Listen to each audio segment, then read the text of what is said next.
Jeff, good evening, mate. How are you? Yeah, good boys. How yourself? We're going terrific. Nice to talk to you. Well, how about Robbie Warnock, mate? He's decided to go home. Now, you tell us, you've been down there in the club environment, and if Aaron Sandilands goes down, do you think that Fremantle need, just putting now your recruiting cap on, Jeff, do you think Fremantle now need another ruckman? I think in the end, you will obviously, it's understandable the reasons why Robbie's going home. Obviously, it's disappointing from a footballer's aspect, the Fremantle Football Club. But in the end, you're hoping that you can try and get, whatever you can possible and, the best deal possible for the football club in the future. And in the end, they're able to, get someone that can fill the void as a ruckman, the backup ruckman. It's going to be beneficial. But, there's also, the guys that you've spoken about before that, can also step up. We used also Daniel Gilmore as a pinch hitter as well, a mobile type. Michael Johnson has also had a crack at that as well, and also Kepler Bradley. Towards the end of the year, he actually did pretty well. And it's very versatile as well, in terms of, and he also kicked a few goals towards the end of the year as well. So, in the end, it's sad to lose Robbie, but, football goes on. Wiz, it's Barra, mate. Firstly, thanks for coming on. Thanks to Eddie and all the rest of it. How you been going, mate? I heard you've been training for a while. Yes, mate. Just been out over 30 green, eh? No, he's lost 8 kilos. Mate, you've got to take it easy on us. Have I told you that the Wizard's getting in the ring as well? Mate, I know. Wiz, I spoke to Danny the other day, just quietly. I've slipped him money. Mate, in there, I think there's a fair few probably West Coast supporters out there that are offering him loads I've slipped him money to not belt you, to belt Barra. Oh! He probably has too. It's good to have you on the show, thanks to Eddie, mate. But listen, are you surprised that Warnock decided to go, or did you think that he'd leave? Well, look, when I was down there, he got along great with the boys.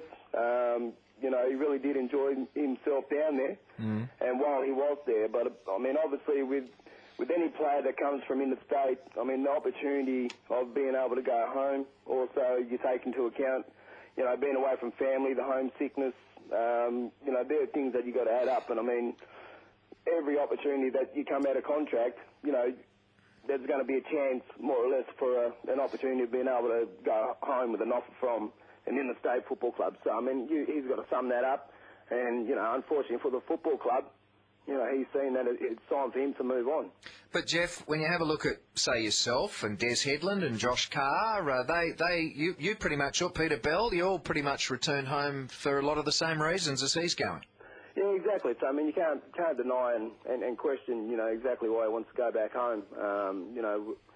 Myself, I had my grandmother have a heart attack, and, the first thing that I thought was, to get home as soon as possible. And I had another year to run on my contract, saw that out, and, sort of made the approach to Dockers to see if I was an opportunity of being able to come home. We came to terms, and, I spent 7 years at the football club, and enjoyed every moment of it.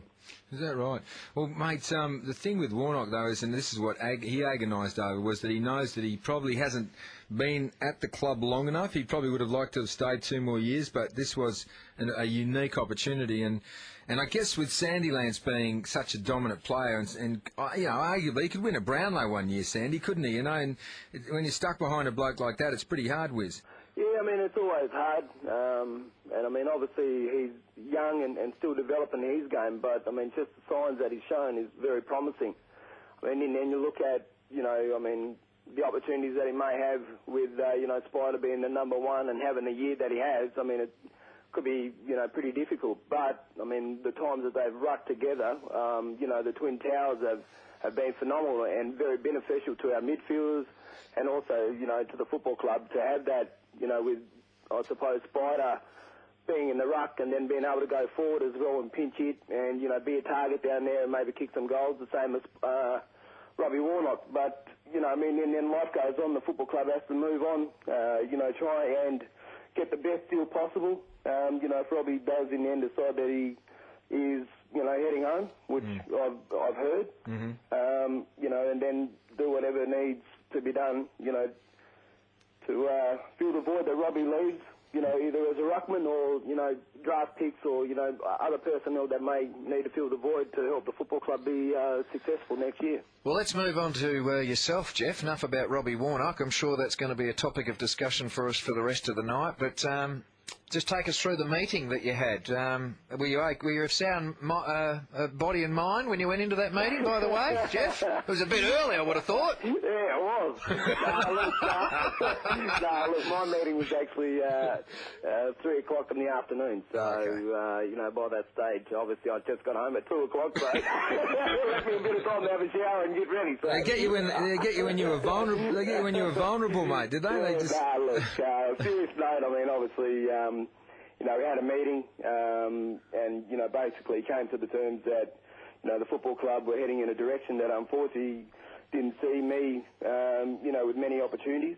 I had a meeting with Harves about 6 weeks ago, and I said 6 weeks before the end of the year, and said, look, I'd love to play again, but I would not want to step or be, in the way of a young player getting an opportunity of being able to, make a career for himself. And I mean, that was the conversation that we had.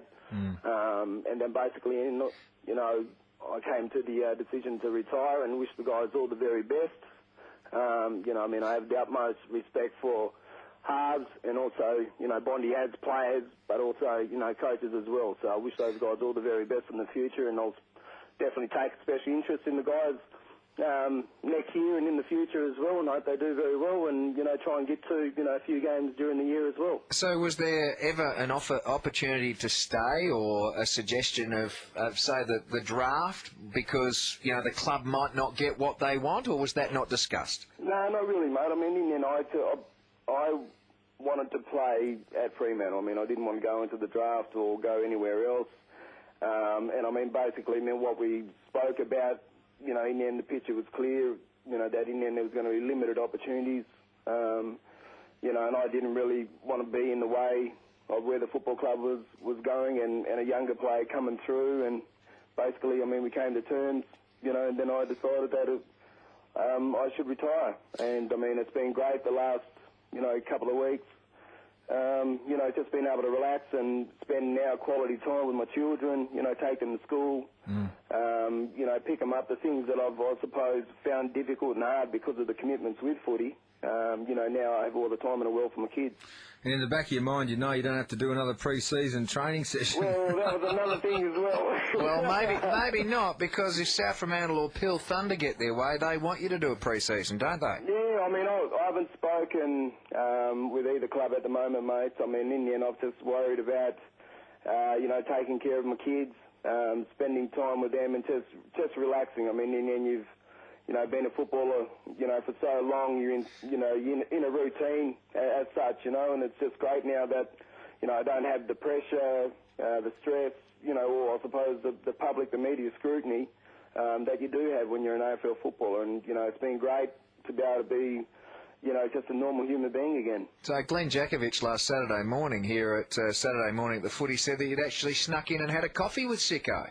Did I? Yeah. Well, mate, the media also said I was down in Mandurah hiding, which I found pretty hilarious. Since your family do live in... taking my kids to school every day, so it's hard to get, unless I get up 5 o'clock in the morning to try and beat the traffic. Well, hey, Chris Waterman's listening too, mate. I think he'll be knocking on your door soon, so...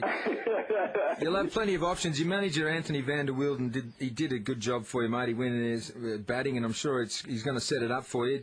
What are you going to do? Jump into the media with us, blokes? Would you like to come out of Channel 7 and 6PR? What? Well, I know there's a chair there vacant, so I'm hoping in the end I might get a gig with you guys. But, I mean, I'd obviously, love to be able to continue, with you guys working with 6PR, an opportunity to Channel 7 maybe.